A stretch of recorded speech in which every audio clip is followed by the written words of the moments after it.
Bonjour à tous, ici Fadela Chaïb en direct du siège de l'OMS à Genève. Je vous souhaite la bienvenue à notre conférence de presse mondiale sur la Covid-19 en ce jour du lundi 14 décembre. Nous sommes heureux d'accueillir aujourd'hui des représentants d'organisations de jeunes que le Dr Tedros vous présentera. Nous parlerons d'une nouvelle initiative mondiale qui s'appelle Mobilisation mondiale des jeunes pour une génération perturbée. Il s'agit d'aider les jeunes dans le monde à faire face à la pandémie de Covid-19 et pour contribuer à atténuer les effets négatifs de la Covid-19 sur l'épanouissement des jeunes. Et vous recevrez un communiqué de presse sur cette initiative incessamment. Dans la salle avec nous, le directeur général de l'OMS, le Dr Tedros, le Dr Mike Ryan, directeur exécutif des urgences sanitaires, le Dr Maria Van Kerkhove, responsable technique de la Covid-19, le Dr Bruce Aylward, conseiller spécial du directeur général et responsable de l'accélérateur ACT, Derek Walton, conseiller juridique de l'OMS, et à distance avec nous, le Dr Soumya Swaminathan, notre scientifique en chef, le Dr Kate O'Brien, directrice de la vaccination, des vaccins et des produits biologiques. Bienvenue à tous. L'interprétation simultanée est assurée dans les 6 langues officielles de l'ONU, plus le portugais et l'hindi. Sans plus attendre, je donne la parole au Dr Tedros pour ses remarques liminaires. Dr Tedros, merci. Merci Fadela. Bonjour, bonsoir. La pandémie nous a rappelé à tous le travail héroïque que font les agents de santé quotidiennement. Le personnel de santé représente à peu près 3% de la population mondiale, mais 14% de toutes les infections à la Covid-19. L'une des principales préoccupations de l'OMS, c'est de veiller à ce que le personnel de santé ait accès à un équipement individuel de protection. Nous leur recommandons de laver leurs mains avec de gel hydroalcoolique ou avec de l'eau et du savon.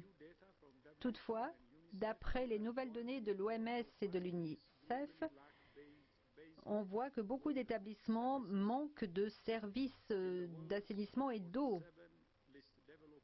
Dans les 37 pays les moins développés du monde, il n'y a pas d'eau potable sur place, ce qui met les travailleurs de santé et les patients en danger. Ils sont exposés à divers risques. Et je vous rappelle à cet égard le problème de la résistance aux antimicrobiens. Il est urgent pour l'OMS et l'UNICEF de remédier à ce problème. Et c'est un problème qui doit préoccuper également le reste du monde. Les estimations préliminaires montrent que le fait de rendre sûrs les établissements de santé dans les pays les moins avancés, en ce qui concerne l'hygiène, l'accès à l'eau, les services de nettoyage, coûtera 3,6 milliards de dollars de plus entre 2021 et 2030. Et pour chaque dollar investi, ne serait-ce que pour l'hygiène des mains, il y a un rendement de 15 dollars. En d'autres termes, investir dans l'eau, l'assainissement, l'hygiène n'est pas seulement la chose à faire, c'est la chose la plus intelligente à faire. Alors que l'incidence directe sur la santé de la pandémie chez les jeunes a été moins grave, les jeunes sont touchés de manière disproportionnée par les conséquences à long terme de la pandémie. Perturbation de l'éducation, incertitude économique, perte d'emploi, de possibilités d'emploi ou manque de possibilités d'emploi, incidence sur la santé physique et mentale, traumatisme dû à la violence domestique, pour ne citer que quelques exemples. Plus d'1 milliard d'étudiants dans presque chaque pays ont été touchés par la fermeture des écoles. Et un jeune sur 6 a perdu son emploi pendant la pandémie. Tout au long de la pandémie, l'OMS a travaillé avec les jeunes et nombre de partenaires, y compris l'UNICEF et l'UNESCO, de différentes façons. Nous avons aidé soutenu des initiatives de jeunes visant à combattre les informations erronées, à préserver la santé mentale. Pour les jeunes, nous avons également travaillé à des campagnes d'information en vue de réduire les risques de transmission à la Covid-19. Nous avons utilisé des enquêtes pour évaluer les attitudes, pour les sensibiliser à la Covid-19. Et nous publierons bientôt les résultats d'une enquête mondiale sur la façon dont les jeunes perçoivent et utilisent les informations sur la Covid-19 en ligne. Il y a 2 semaines, nous avons lancé le Conseil des jeunes de l'OMS pour prodiguer des conseils sur des questions de santé et de développement clés qui touchent les jeunes. Aujourd'hui, nous sommes ravis de participer au lancement de l'initiative sur la mobilisation des jeunes d'une génération perturbée afin d'aider les jeunes et de les associer à la riposte à la pandémie de Covid-19. Cette nouvelle initiative est dirigée par ce que l'on connaît comme les 6 grandes organisations de jeunes. L'Organisation mondiale du mouvement des scouts, l'Association mondiale des jeunes scouts, l'Association des jeunes chrétiens, l'Association des jeunes chrétiennes, la Fédération internationale de la Croix-Rouge et des sociétés de la Croix-Rouge et du Croissant-Rouge, et le prix international du Duc d'Édimbourg. Ensemble, ces organisations et réseaux regroupent plus de 250 millions de jeunes. Grâce à cette nouvelle mobilisation des jeunes, les 6 grandes organisations de jeunes, l'OMS et la Fondation de l'ONU, engageront les jeunes à des initiatives de conception pour renverser l'incidence de la pandémie. Et nous espérons que nous créerons ainsi une plateforme pour favoriser les progrès vers d'autres objectifs de santé, notamment la couverture sanitaire universelle. La voix des jeunes pour la santé pour tous est tout à fait cruciale. Au début de 2021, le mouvement émettra un appel à proposition invitant des groupes de jeunes dans le monde à forger des solutions à la Covid-19 et un programme d'accélérateur pour déployer plus rapidement les efforts de riposte. 5 millions de dollars ont été alloués à cette initiative du fonds de solidarité de riposte à la Covid-19 et du Fonds des Nations Unies. Il est prévu également de convoquer un sommet mondial des jeunes en avril 2021. Aujourd'hui, je suis ravie d'avoir avec moi 4 représentants d'un mouvement de jeunes. Ahmed Al-Mendawi, secrétaire général de l'Organisation mondiale du mouvement scout. Tarindra Aruma Peruma, dirigeant et membre du conseil du prix international du Duc d'Édimbourg. Michel Idjissou, membre de la commission de la Fédération internationale des sociétés de la Croix-Rouge et du Croissant-Rouge. Et Casey Arden, secrétaire général de l'association des jeunes chrétiennes. Monsieur El-Dehaoui, avant de vous donner la parole, j'ai cru comprendre qu'aujourd'hui marquait le 100e anniversaire du mouvement international scout. Donc, je tiens à vous souhaiter un très bon anniversaire et à vous féliciter pour tout ce que vous avez fait pour les jeunes ces 100 dernières années. Merci, vous avez la parole. Merci beaucoup, merci Monsieur le Directeur Général, Dr Tedros, pour votre leadership et merci pour vos aimables propos très chaleureux. Et merci beaucoup de donner l'exemple en matière de leadership dans cette riposte. Merci pour tout ce que vous avez fait au sein de l'Organisation mondiale de la santé. Vous pilotez vraiment la riposte à la Covid-19. Et aujourd'hui, nous sommes ravis de conjuguer nos efforts avec l'OMS. Nous travaillons avec différents mouvements de jeunes qui sont très préoccupés par l'impact de la Covid-19. Comme vous l'avez dit à juste titre, Monsieur le Directeur Général, La pandémie de Covid-19 a entravé l'épanouissement, le développement de nombre de jeunes. Ils n'ont plus accès à autant de possibilités qu'avant, possibilités d'éducation, d'emploi. Et puis, comme vous l'avez dit, il y a des répercussions à long terme de la pandémie. Donc, il va falloir remédier à ces problèmes et nous pensons qu'en conjuguant nos forces et en investissant dans des domaines prioritaires, nous aurons des résultats tangibles et nous donnerons des possibilités à beaucoup plus de jeunes. Nous devons travailler avec les jeunes, nous devons percevoir la valeur de cet engagement face à la réalité. On demande de reconstruire en mieux et de tirer les enseignements de tout ce qui s'est passé et de tout ce qui n'allait pas avant la pandémie. Et je crois que c'était un appel d'alarme. Il s'agissait de repenser ce monde que nous avons, notamment pour les jeunes.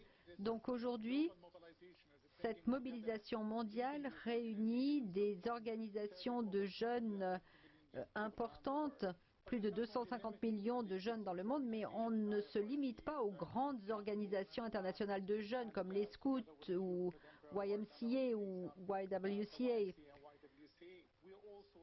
Nous aimerions associer encore plus d'organisations de jeunes à notre initiative, des organisations de jeunes qui normalement n'ont pas accès à de telles possibilités. C'est la raison pour laquelle je salue l'OMS et la Fondation de l'ONU pour avoir vraiment tendu la main à tous ces jeunes et pour nous avoir invités à nous rassembler pour trouver des solutions qui contribueront à la réponse. Et il ne s'agit pas seulement de traiter l'aspect santé de la pandémie, mais également l'aspect sociétal. Donc c'est un moment très intéressant pour nous. Nous allons conjuguer nos forces, nos efforts pour déployer une riposte des jeunes et contribuer aux efforts de rétablissement.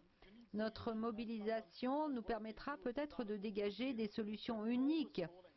Nous avons toujours demandé plus de financement pour appuyer des initiatives locales.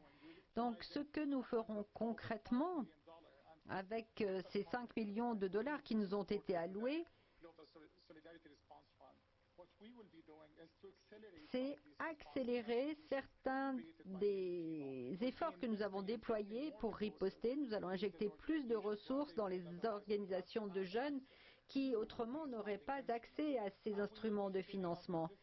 Et nous allons essayer de déployer encore davantage des ripostes que nous avons déjà concoctées et nous voulons nous concerter dans le cadre d'un sommet mondial des jeunes pour savoir comment faire face à la pandémie et à ses effets à long terme. Donc je suis très enthousiasmée par cette mobilisation.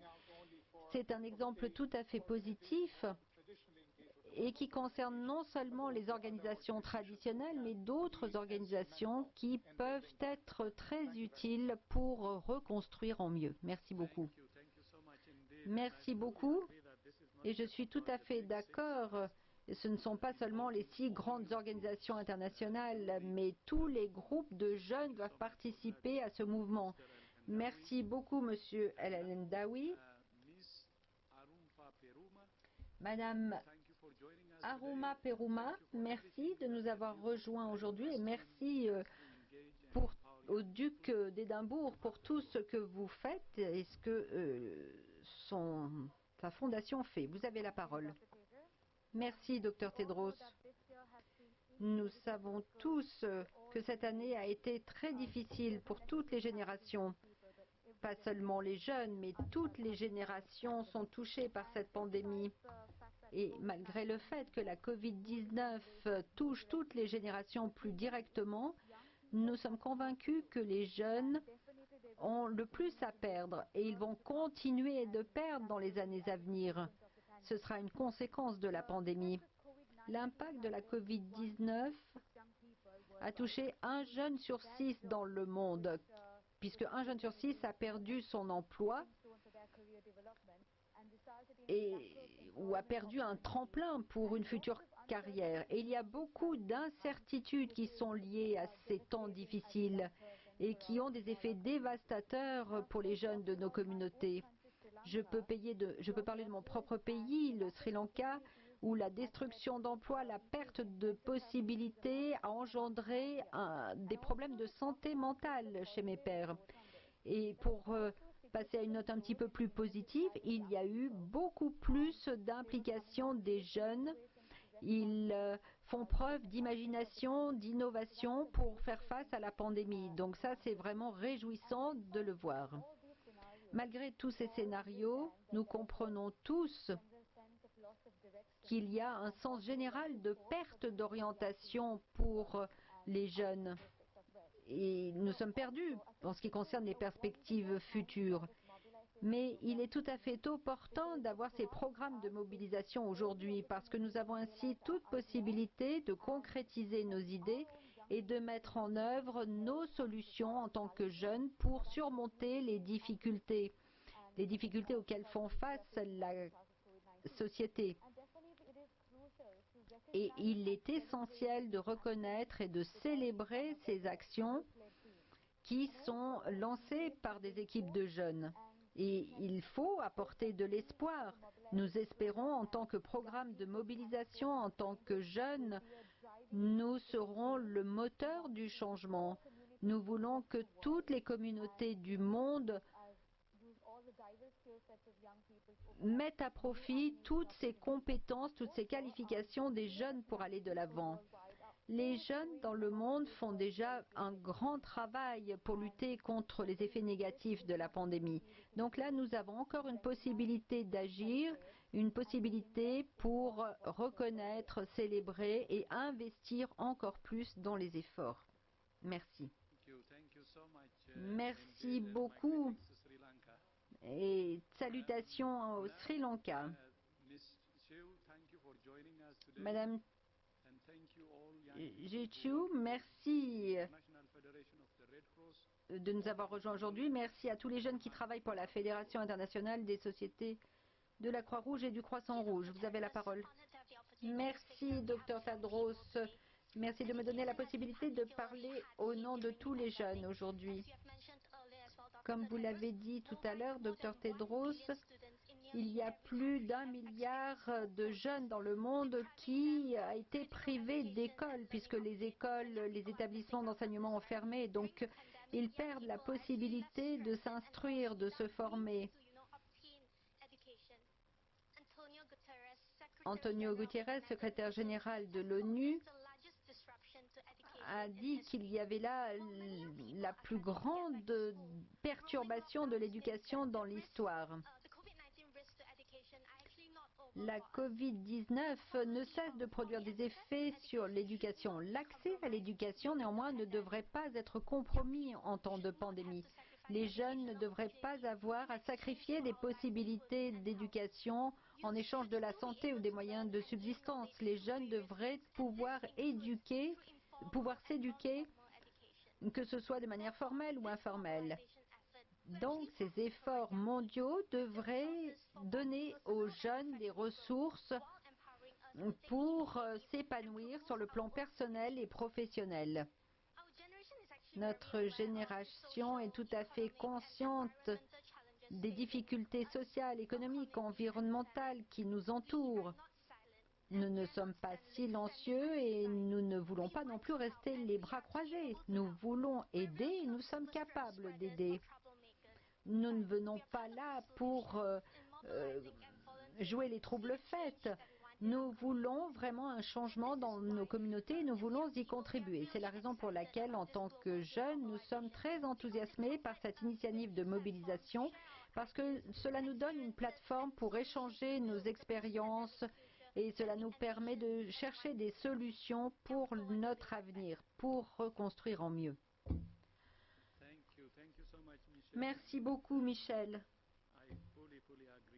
Je suis tout à fait d'accord avec ce que vous venez de dire. Et nous espérons que l'initiative de mobilisation des jeunes permettra de progresser de manière significative. Madame Harden, merci à vous. Il y a plus de 137 000 volontaires qui travaillent avec l'Association des femmes chrétiennes dans le monde et vous les représentez aujourd'hui. Merci beaucoup. En tant que mouvement le plus important au monde pour les jeunes, non seulement nous soutenons les jeunes, mais nous travaillons en partenariat avec eux. Et nous sommes heureux d'ouvrir la voie, de donner l'exemple. Et nous voulons maintenant suivre également leur initiative et nous joindre à leur enthousiasme. Nous voulons aider notre monde à faire face à la Covid-19. Cet effort, cette approche est vraiment salutaire en cette année difficile et nous savons que les jeunes font des choses formidables pour l'humanité. Cet effort doit encore leur permettre à mettre en œuvre de bonnes idées, à tirer parti de leur sagesse pour agir à l'appui des communautés mondiales. Nous savons également qu'une riposte réussie à la pandémie doit se faire avec les jeunes. Nous devons vraiment nous tourner vers les dirigeants des mouvements de jeunes. Il est tout à fait remarquable de réunir tout le monde, la société civile, les décideurs politiques, les organisations internationales. Nous devons nous réunir pour créer un New Deal pour les jeunes. Nous avons déjà vu qu'il y avait un certain élan qui soutenait ce mouvement de jeunes, et soutenu par des ambassadeurs et d'autres, la FIFA, qui s'intéressent à cette initiative. Et évidemment, les portes sont ouvertes pour d'autres partenaires. Des partenaires de tous les secteurs peuvent nous rejoindre et c'est ce que certains ont déjà fait. Travailler ensemble est vraiment important. Nous sommes vraiment reconnaissants à l'Organisation mondiale de la santé et à la Fondation des Nations unies de cette réactivité, de cet esprit de collaboration. Je pense que c'est une nouvelle façon de faire les choses. Cela nous rend plus responsables et ce qui nous tient à cœur à tous, c'est de redonner de l'espoir aux jeunes. Et nous espérons que tout sera couronné de succès. Grâce à cette initiative, nous voulons veiller à ce que les jeunes ne soient pas laissés pour compte. Nous voulons répondre aux besoins des jeunes et suivre également leur exemple. Merci.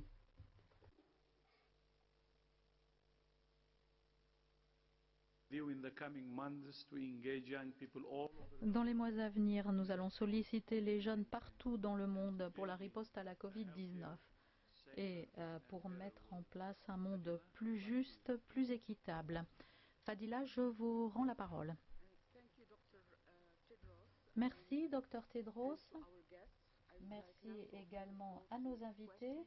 J'ouvre maintenant la discussion pour entendre les représentants des médias. Je vous rappelle que vous devez utiliser l'icône « Lever la main » pour entrer dans la liste d'orateurs pour poser votre question. Et n'oubliez pas d'activer votre micro. J'informe également les journalistes du fait que Ahmed et Michel se sont connectés depuis la Malaisie, Tarindra depuis le Sri Lanka et Casey depuis la Suisse. Je sais que ces informations vous tiennent à cœur. J'en reviens maintenant à nos journalistes. Gabriela Sotomayor de Proceso va poser la première question. Gabriela, êtes-vous en ligne? Bonjour, merci de me donner la parole. Au Mexique, des millions d'enfants ne sont pas retournés sur les bancs d'école depuis le début de la pandémie. On a ouvert les bars, les centres commerciaux, mais les écoles restent fermées. Les enfants ont beaucoup souffert, ils n'ont pas vu leurs amis. Alors je ne sais pas vraiment si je dois poser cette question, mais je vais le faire de toute façon. L'une des choses qui inquiète le plus les enfants, c'est de savoir si le Père Noël va arriver à Noël. Il est vieux, il est en surcharge pondérale, alors les enfants se demandent vraiment si le Père Noël pourra sortir de chez lui, s'il pourra voyager aussi. Alors est-ce que vous avez un message à envoyer aux enfants au Mexique et partout dans le monde? Merci Gabriela. C'est le docteur Van Kerkhove qui va répondre. Merci beaucoup pour cette question très importante. Vous avez évoqué une préoccupation qui intéresse tous les enfants du monde. Je puis vous dire que je comprends bien qu'il soit inquiet pour le Père Noël parce qu'il appartient au groupe à risque, qu'il est âgé, mais je puis vous dire que le Père Noël est immunisé contre le virus. Nous avons brièvement parlé avec lui, il va très bien. La Mère Noël va très bien aussi. Ils sont immunisés contre le virus. Et nous avons entendu de nombreux dirigeants du monde nous dire qu'ils avaient en fait levé les mesures de quarantaine pour le Père Noël, afin qu'il soit en mesure de voyager dans les airs pour amener les cadeaux aux enfants. Mais il est très important que tous les enfants du monde comprennent bien que la distance physique par rapport au Père Noël et entre les enfants, cela demeure en vigueur. Il est important que les enfants du monde entier continuent d'obéir à leurs parents et aillent se coucher très tôt la veille de Noël, mais le Père Noël sera bel et bien en mesure de voyager dans le monde pour amener les cadeaux. Merci pour cette question très importante.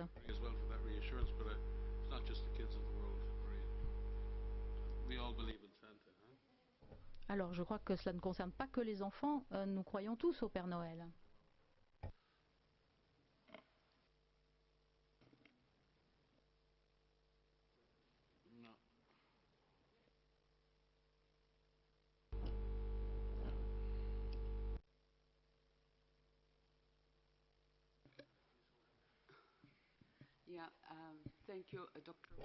Merci, Dr. Ryan.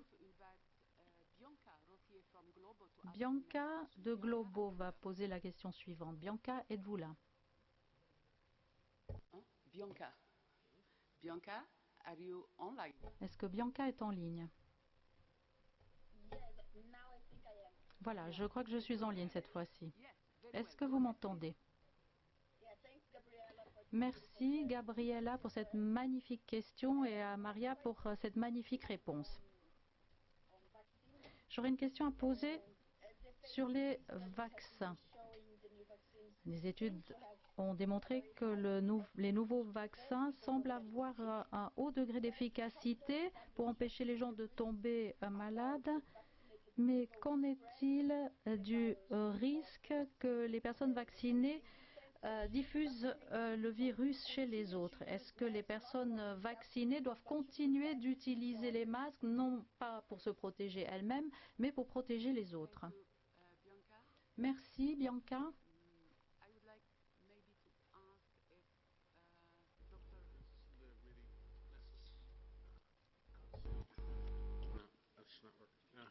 I can come in, Fadela, I can come in. Yes, Dr. Swaminathan, you have the floor. Dr. Swaminathan. Yeah, I think Dr. Ryan needs his mic fixed. Je crois que le Dr. Ryan a un problème de micro. Alors, c'est une excellente question. La réponse est la suivante. On ne sait toujours pas, avec de nombreux vaccins, si cela empêche les gens d'être infectés. Les vaccins semblent être efficaces contre la maladie. Nous espérons qu'ils préviendront également les infections. Mais pour l'instant, nous n'avons aucune preuve pour pouvoir le dire. Il est donc très important que chacun, tous ceux qui se font vacciner, continuent à prendre des précautions. Dans un premier temps, nous savons que très peu de temps vont être vaccinés. Cela prendra du temps pour que cela se généralise. Il faut entre-temps continuer à porter les masques, à se laver les mains, éviter les lieux très courus. Il est important que chacun dans la communauté puisse être protégé. Tant que cela ne sera pas le cas, il est important de garder les mesures barrières. Et puis il est important également que nous puissions bien comprendre la protection de ce vaccin par rapport à la transmission de la maladie, notamment les formes graves. Différents vaccins pourraient avoir des propriétés différentes. Nous allons donc surveiller tout cela de près pour en apprendre davantage. Entre-temps, tel est le message à faire passer. Merci, Dr. Swaminathan. Le Dr. O'Brien. Merci. J'aimerais souligner une fois encore que les résultats que nous avons reçus concernant l'efficacité des vaccins suite aux essais, cela semble très prometteur, mais ce ne sont que les premiers résultats. Et il faudra suivre ceux qui auront été vaccinés, c'est essentiel. Nous devons continuer à collecter des données, des informations au sujet de la durée de la protection. Nous sommes encore en train d'apprendre à ce propos. Nous devons continuer à évaluer ces vaccins au fur et à mesure que nous progresserons. Il est important que nous ayons de bonnes informations comme point de départ. Comme l'a dit Soumia, il s'agira de savoir si oui ou non ces vaccins peuvent nous protéger des infections et de la transmission. C'est essentiel. Il faut donc que la recherche se poursuive à propos de ces vaccins et à propos de tous les vaccins qui continuent d'arriver. Merci. Merci, Dr. O'Brien. Stéphanie Nibéhé de Reuters. Stéphanie, vous avez la parole. Thank you. Yes, sorry. Hello. Bonjour. Nous souhaiterions en savoir davantage à propos du rapport du Bureau européen de l'OMS qui a été affiché en mai et qui a ensuite été retiré. Je suis certaine que vous savez de quoi je parle. Il a été publié à nouveau tout en indiquant qu'il n'avait pas été entériné par l'OMS et qu'il contenait des imprécisions factuelles. Pourriez-vous nous dire en quoi consistent ces imprécisions factuelles? Et pourriez-vous faire un commentaire à propos du rapport?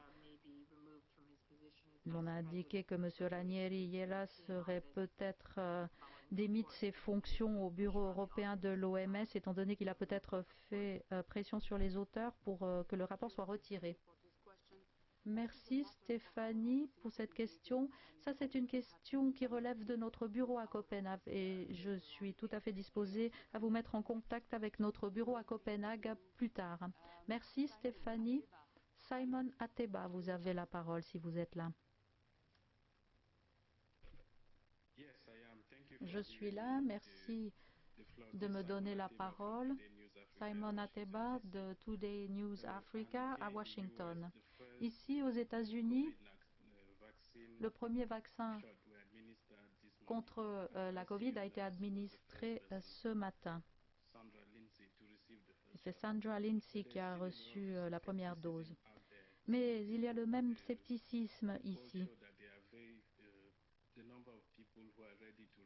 Le nombre de personnes disposées à se faire vacciner est relativement bas.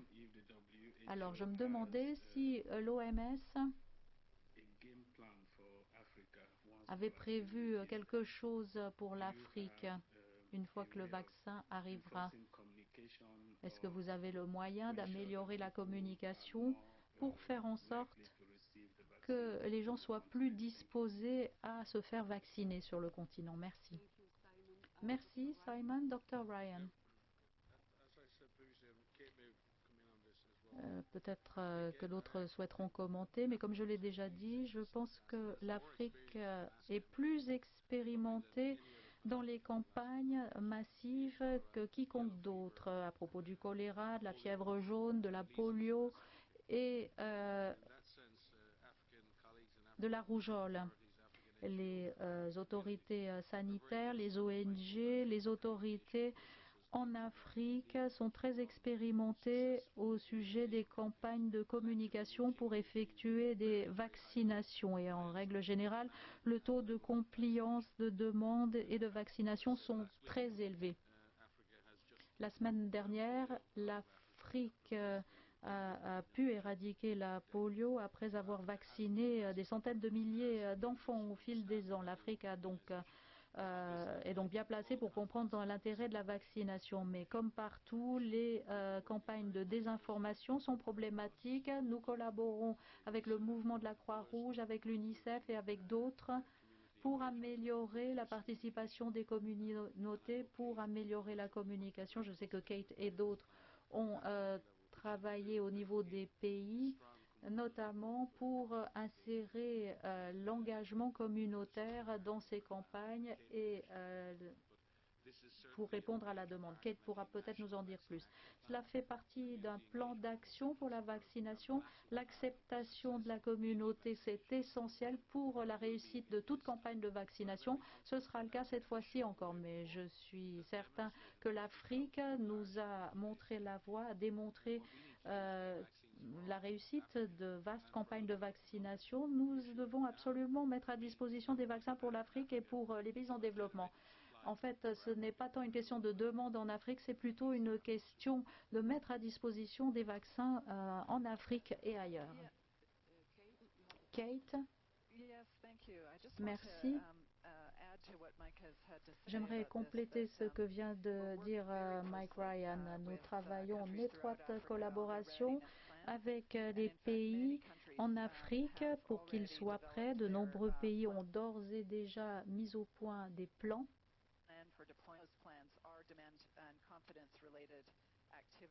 Et des campagnes de sensibilisation pour renforcer la confiance. Il est important que nous puissions compter sur la disposition des pays et des communautés à demander les vaccins, à faire confiance aux vaccins. Il est important de faire une bonne communication au sujet des informations dont nous disposons sur les vaccins. C'est quelque chose de très important à l'heure actuelle. Comme nous l'avons dit, les vaccins ne sauvent pas des vies, mais la vaccination sauve des vies. Il est donc important que ces activités puissent avoir lieu et la participation des communautés pour se préparer à la vaccination, c'est sans aucun doute l'aspect le plus essentiel. Just supplementing again on Kate, we lost her there, but again recognizing Je souligne une fois encore le rôle essentiel de l'Union africaine, du CDC africain, de notre bureau régional pour l'Afrique, sous la houlette du Dr Moeti. Il y a beaucoup de travail qui se fait au niveau international pour déployer nos stratégies. Nous collaborons avec l'UNICEF, avec le mouvement de la Croix-Rouge, avec l'UNICEF, ainsi qu'avec les ONG locales et internationales. Il faut que l'ensemble de la société puisse participer. Il ne s'agit pas simplement de préparer la vaccination et la logistique, c'est important certes, mais il faut que les communautés puissent être demandeuses et puissent accepter la vaccination. Pour cela, il faudra nouer un bon dialogue avec les communautés afin que chacun puisse bien comprendre les informations. Et il faut également que les agents de santé soient disponibles pour répondre aux questions, puissent travailler au niveau de la communauté et avec les médias. C'est exactement la même chose en Afrique que partout ailleurs.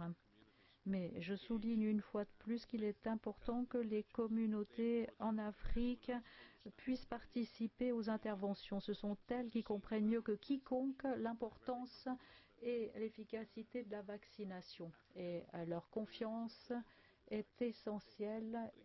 Nous pensons que les communautés en Afrique, si elles reçoivent les vaccins, seront d'accord de se faire vacciner. Mais en fait, le continent africain est très divers et il ne s'agit pas d'une seule communauté. Il y a différentes situations de fragilité, de conflits. Il y a des tensions ethniques dans certaines régions.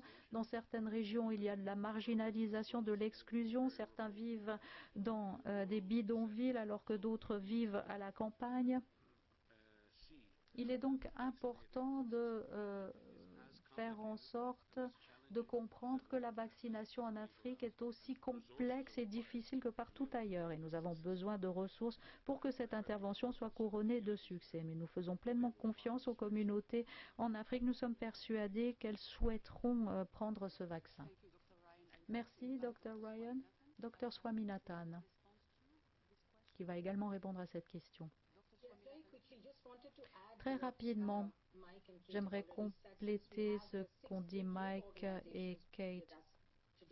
Étant donné que nous avons des représentants des organisations qui sont présentes et qui veulent mobiliser les jeunes, je pense que c'est un thème idéal pour ces représentants. Les jeunes peuvent se mobiliser sur les réseaux sociaux bien mieux que nous ne pourrions le faire et ils sont très bien informés. Ils peuvent influencer leurs parents, leurs grands-parents grâce à leur réseau et à leur communauté. C'est donc un appel que je lance à nos jeunes amis qui appartiennent à des mouvements dans le monde, militer pour l'acceptation du vaccin contre la Covid-19, mais également contre la rougeole, puisqu'il y a de plus en plus de victimes, de plus en plus de victimes de la rougeole, alors que nous disposons d'un vaccin sûr et efficace. Donc c'est un appel que je lance aux organisations de jeunes. Merci, Dr Swaminathan. Je rappelle aux journalistes que nos participants représentant les jeunes sont toujours en ligne. Si vous avez des questions à leur adresser, n'hésitez pas. Entre-temps, je donne la parole au journaliste du Daily Telegraph, Anne Gillen, qui va poser la question suivante. Anne, êtes-vous là?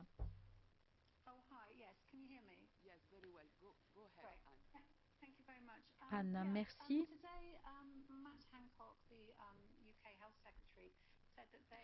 Le secrétaire d'État du Royaume-Uni a annoncé aujourd'hui qu'une nouvelle souche du virus avait été identifiée.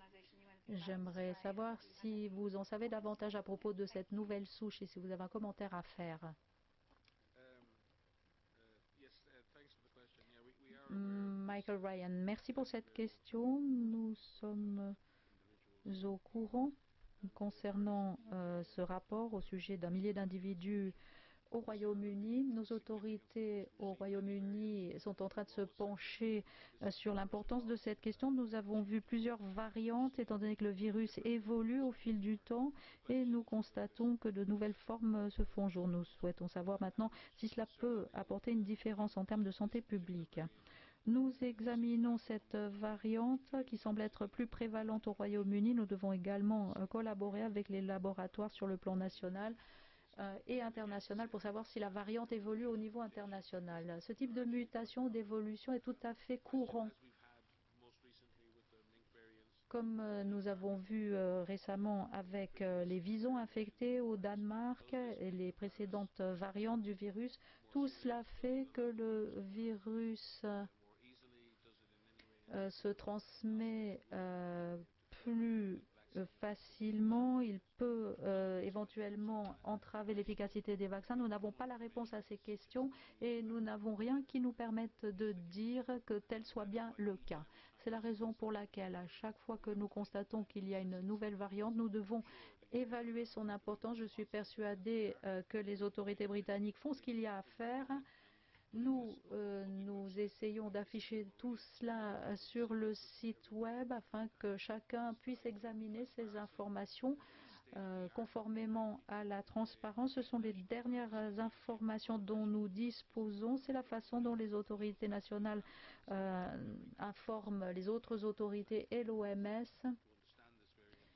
Il est important que nous puissions comprendre cette variante, que nous puissions collaborer avec les experts dans le monde. Maria a peut-être plus d'informations sur cette variante particulière. Dr Van Kerkhove, merci. Mike, effectivement, cela nous a été signalé par les canaux de la RSI. C'est très intéressant. Il s'agit d'une variante qui a déjà été constaté par notre groupe de travail sur l'évolution du virus. Cela provient, semble-t-il, de la variante du vison qui a été observée ailleurs. L'essentiel, c'est de bien comprendre qu'il existe une procédure qui permet à l'OMS de collaborer avec des scientifiques du monde entier pour évaluer chacune des variantes qui est identifiée, pour bien comprendre l'importance de cette variante en termes de comportement du virus, sa capacité de se transmettre, sa capacité de provoquer différentes formes de la maladie. Ces études sont en cours au Royaume-Uni. Nous collaborons avec les autorités britanniques. D'ailleurs, dans ma boîte mail, nous sommes en train d'en discuter avec le groupe de travail qui planche sur l'évolution du virus. Il est important que le travail en laboratoire puisse évaluer l'importance de cette variante, ce qui ne veut pas dire qu'il y en ait une, mais il faut évaluer les risques pour déterminer si cette variante ou toute autre variante qui puisse être identifiée peut avoir une incidence sur les produits. C'est une procédure qui existe depuis janvier sous différentes formes. Cela fait l'objet de la création d'un groupe de travail au mois de juin. Nous sommes en train d'assurer le suivi avec nos collègues au Royaume-Uni, que nous remercions de nous l'avoir signalé. Nous remercions également tous les pays qui font du séquençage du génome et qui nous le transmettent. Nous en sommes à 250 000 séquençages de génome qui sont mis à disposition sur des plateformes. Nous sommes très reconnaissants pour cela. Nous espérons que cette tendance se poursuivra et pourra s'élargir à davantage de pays dans le monde. Merci. Dr. Ryan. L'essentiel, Maria, c'est de reconnaître que l'essentiel de ce travail est effectué par des organisations à but non lucratif et volontaire qui affichent le séquençage du génome depuis la première semaine de la riposte. Alors, nous remercions tout le personnel, tous les analystes qui analysent ces spécimens, qui les affichent en ligne et qui n'ont pas toujours toutes les ressources technologiques et autres pour le faire de la façon la plus efficace possible. Après une année, il est temps que nous remercions tous ces collaborateurs et en particulier Peter Bodmer. Je les remercie tous pour le travail qu'ils effectuent. Dr Van Kerkhove, je viens de recevoir une information de nos collègues du Royaume-Uni. Rien ne prouve que cette variante se comporte différemment, mais bien entendu, il faut évaluer cela de façon adéquate, comme je viens de vous le dire. On est en train de déterminer s'il y a un changement dans les anticorps. Tout cela sera testé avec les différentes variantes. Donc à ce jour, nous n'avons aucune information pour nous dire que cette variante se comporte différemment. Mais nous continuerons à effectuer les évaluations nécessaires et nous vous tiendrons au courant de toutes les informations. Maya Plans de UN Brief pour la question suivante. Maya. Yes, thank you very much, Fadela. Merci Fadela. J'aurais une question au sujet du partenariat WASH avec l'UNICEF. Quelles sont les difficultés auxquelles l'on va commencer à répondre en 2021? Can you hear me? Yes, very well. Dr. Ryan will respond. Dr. Ryan, nous sommes très heureux que cette stratégie conjointe soit mise en place. Je n'ai pas le détail du projet. Cela sera déployé l'année prochaine. L'on veillera à faire en sorte que les installations de santé soient plus sûres pour le personnel de santé et pour les patients. Pour ce qui est de la Covid-19, elle a mis en avant de graves lacunes dans nos systèmes de prestation de soins de santé, les normes en matière de soins de santé. Nous essayons d'améliorer la disponibilité de l'oxygène pour la Covid-19, mais la réalité, c'est que des milliers de personnes meurent dans les hôpitaux tous les ans, tout simplement parce qu'il n'y a pas d'oxygène médical disponible. Nous espérons que la Covid-19 aura permis de mettre ce problème en avant et nous espérons que d'autres s'y attelleront. C'est ce que nous faisons, notamment dans la prévention et la maîtrise des maladies. Nous devons veiller à ce que les infections ne se propagent pas dans les hôpitaux. C'est important non seulement pour la Covid, mais également pour la multirésistance, pour l'Ebola, pour toutes sortes d'autres maladies. La mise à disposition d'eau potable et d'hygiène, c'est essentiel pour que les opérations puissent avoir lieu en toute sécurité et pour que la propreté et l'hygiène puissent être mises en place dans les hôpitaux. C'est une tragédie, mais c'est également une abomination qu'au XXIe siècle, il y ait de nombreux hôpitaux dans le monde qui n'aient pas une source d'eau sûre. Nous ne parlons pas de communautés qui vivent dans des situations difficiles, nous parlons tout simplement d'hôpitaux, de dispensaires qui n'ont tout simplement pas d'eau propre pour soigner leurs patients. Cela a été mis en exergue par la Covid. Nous avons collaboré dans ce domaine avec l'UNICEF et avec d'autres. Nous sommes très satisfaits de nos partenariats sur ce point. Mais comme l'a dit le directeur général à de nombreuses reprises, la Covid n'a pas amené ces problèmes. La Covid n'a fait que révéler des vérités très dérangeantes. Pour ma part, j'ai travaillé en Équateur, au Congo, avec la 9e flambée d'Ebola dans les grandes villes. Il était parfois difficile de trouver un hôpital dans une grande ville qui dispose d'eau courante sûre et propre. On ne peut pas maîtriser l'Ebola, on ne peut pas maîtriser la Covid, on ne peut pas maîtriser la diarrhée dans ce type de situation. C'est un critère essentiel pour des soins de santé sûrs. Nous soutenons le cluster WASH, l'UNICEF et toutes les ONG, les organisations qui travaillent dans le monde pour moderniser les soins de santé. Nous continuerons à les aider. Nous sommes tout à fait heureux de vous transmettre une liste d'activités qui sont proposées. Je ne l'ai pas sous les yeux pour l'instant. Merci, Dr. Ryan. Sophie de SABC. Ce sera peut-être la dernière question. Sophie, vous avez la parole. Thank you. I just want to find out the launch of the mobilization. Qu'en est-il du lancement de la mobilisation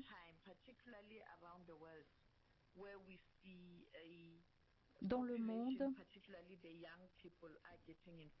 Nous voyons que des jeunes sont infectés, par exemple en Afrique du Sud. Ce sera bientôt les vacances et souvent l'on constate qu'il y a beaucoup de propagation pendant les vacances, notamment lorsque des jeunes se regroupent. Quel est le message que vous souhaitez faire passer aux jeunes et comment faire en sorte que les pays puissent reprendre à leur compte cette mobilisation des différentes générations? Merci, Sophie.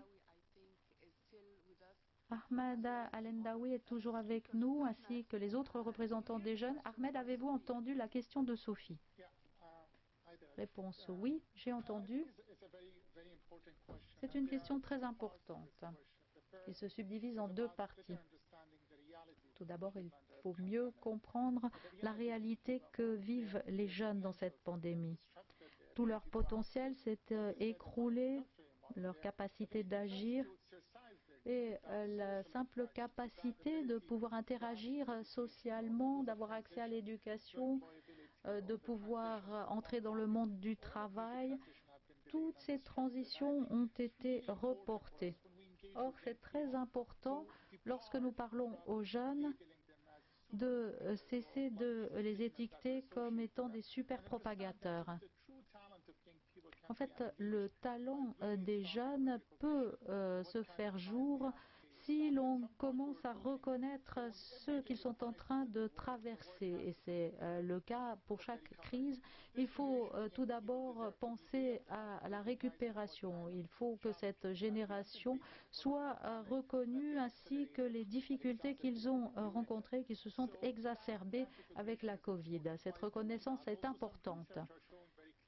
Et puis, certaines recherches ont démontré que les jeunes adhèrent tout aussi bien aux règles que le reste de la population. On ne peut pas mettre sur la sellette cette catégorie de personnes, cela ne nous rend pas service, et notamment lorsque l'on essaye de se mettre sur la voie de la récupération. Aujourd'hui, en tant que mouvement de jeunes, nous sommes en train de nous serrer les coudes et c'est une invitation que je lance à tous. C'est une mobilisation planétaire des jeunes. Il s'agit d'une mobilisation générale qui doit regrouper tous les secteurs, le secteur privé, les entreprises, les gouvernements et les autres qui doivent agir ensemble. Notre sommet mondial des jeunes en avril sera l'occasion pour nous tous de travailler ensemble pour savoir à quoi pourrait ressembler la nouvelle normalité pour les jeunes, quelles seraient les caractéristiques de cette nouvelle normalité. Nous abordons cela avec beaucoup d'optimisme. Nous voulons libérer le potentiel des jeunes. Nous savons qu'il demeure des difficultés, mais nous pensons que notre expérience collective nous a enseigné que nous pouvions beaucoup apprendre en tirant parti des actions des jeunes. Et je dois dire que nous sommes très encouragés de voir quels sont les partenaires qui souhaitent collaborer avec nous. Et nous sommes très encouragés par le leadership dont fait preuve l'OMS à ce propos. Merci Ahmad.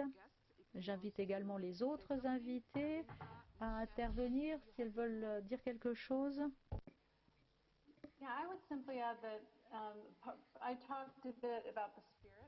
J'aimerais parler un petit peu de l'esprit de cette initiative.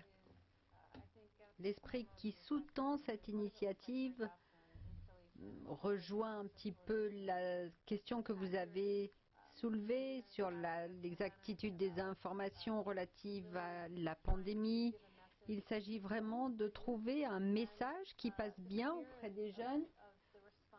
Et l'esprit de la réponse, c'est qu'il faut mettre les jeunes au centre de la solution et les suivre.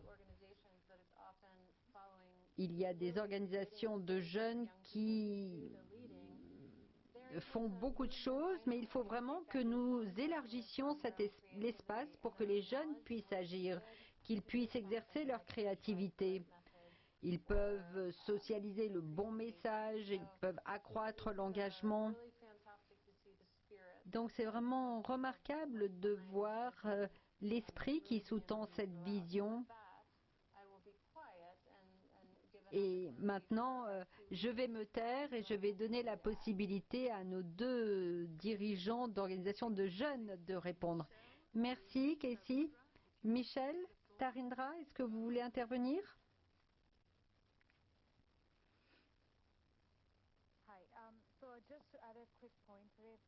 J'aimerais ajouter brièvement quelque chose. En tant que jeune, il est très important de reconnaître que si nous n'agissons pas maintenant, quand est-ce qu'on le fera? Parce que cette possibilité que nous avons d'être jeunes, ça ne va pas durer éternellement. Donc il est également important que nous identifions en tant que communauté de jeunes les problèmes. Alors il y a des questions qui peuvent être tout à fait traumatisantes. En tous les cas, il est important que nous créions une plateforme comme le programme de mobilisation pour construire l'avenir de notre monde. Nous devons nous assurer à ce que les jeunes aient de meilleures possibilités plus tard. Il peut y avoir différentes qualités, différentes compétences qui pourront ouvrir la voie. Et ce qui importe, c'est de prendre de bonnes décisions maintenant, de sorte à avoir un avenir positif, un monde positif vers lequel nous tourner. Parce que ce qui vient aujourd'hui vient de jeunes qui veulent participer au changement, ne l'oublions pas. Nous sommes plus forts que toutes les communautés ensemble. Donc je crois que c'est vraiment le meilleur moment pour agir afin d'influer sur un changement positif. Pour rebondir sur cette dernière phrase, j'aimerais lancer un appel à nos institutions, nos dirigeants, nos politiciens pour qu'ils soutiennent ce mouvement de mobilisation mondiale des jeunes. Cela nous permettra d'être plus forts, d'être plus vigilants. Si l'on associe les jeunes aux efforts de lutte contre la pandémie, aux efforts de rétablissement, les jeunes, comme toutes les générations, en tireront profit. Et pour les jeunes, notre génération, il est crucial que nous jouions un rôle lorsqu'il s'agit de façonner notre avenir. Il est important de reconnaître qu'en tant que jeunes, nous connaissons les réalités sur le terrain, nous connaissons le monde dans lequel nous vivons, donc il est important que nous soyons associés à ce mouvement. Nous voulons forger l'avenir, non seulement le nôtre, mais des autres générations. Nous voulons vraiment contribuer à façonner cet avenir. Merci beaucoup à nos 4 invités. J'aimerais maintenant donner la parole au docteur Tedros pour ses derniers commentaires. Merci Fadela. C'est vraiment encourageant et je suis très heureux d'entendre ces jeunes dirigeants. Je suis tout à fait d'accord pour dire que les jeunes devraient être au centre, au cœur de la solution et montrer l'exemple. Ouvrir la voie, c'est très important. Comme l'a dit Michel, ils ont une possibilité de façonner l'avenir. C'est la raison pour laquelle nous avons décidé avec eux de lancer ce mouvement, qui fera partie d'un mouvement plus vaste, comme je l'ai dit tout à l'heure. Donc pas seulement ces 6 grandes organisations de jeunes, nous entendons mobiliser tous les groupes de jeunes pour vraiment ouvrir la voie et montrer l'exemple. Comme je l'ai dit, le Conseil des jeunes a été lancé et le Conseil consultatif de l'OMS va accueillir des représentants de différentes associations mondiales de jeunes. L'objectif n'est pas seulement de lutter contre cette pandémie, mais d'amener les jeunes à diriger, à piloter ce voyage pour tous. Comme nous le disons toujours, c'est en permettant aux jeunes de s'approprier ce mouvement que nous parviendrons à la couverture sanitaire universelle. Et ce à quoi nous devons faire face aujourd'hui, y compris la pandémie de Covid-19, appelle des solutions stratégiques fondées sur la couverture sanitaire universelle ou la santé pour tous. Donc je pense que ce mouvement va gagner en force sous la férule des jeunes qui, comme l'a dit Michel, ainsi que d'autres collègues,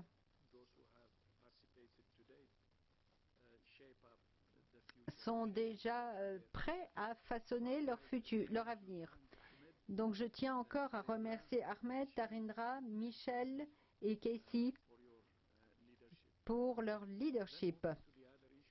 Maintenant, pour ce qui est des autres questions, c'est une très bonne nouvelle à vous annoncer puisque le Canada vient d'annoncer un engagement en ce qui concerne l'accélérateur, un engagement financier. Et je tiens à remercier le Canada, le Premier ministre Trudeau, pour leur solidarité et leur générosité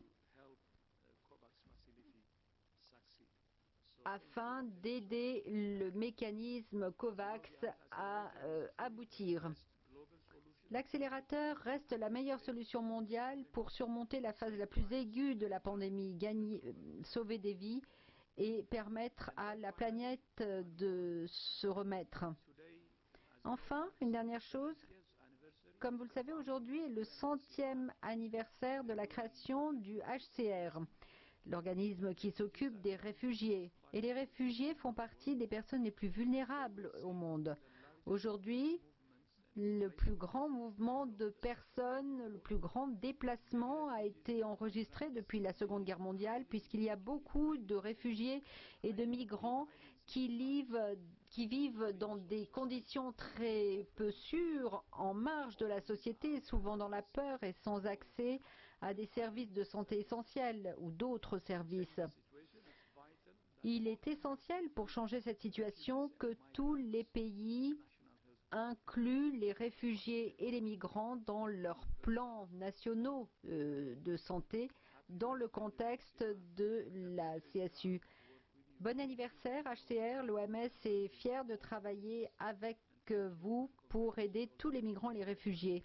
Et félicitations à mon ami Filippo Grande et à tous les membres et à toute la famille du HCR.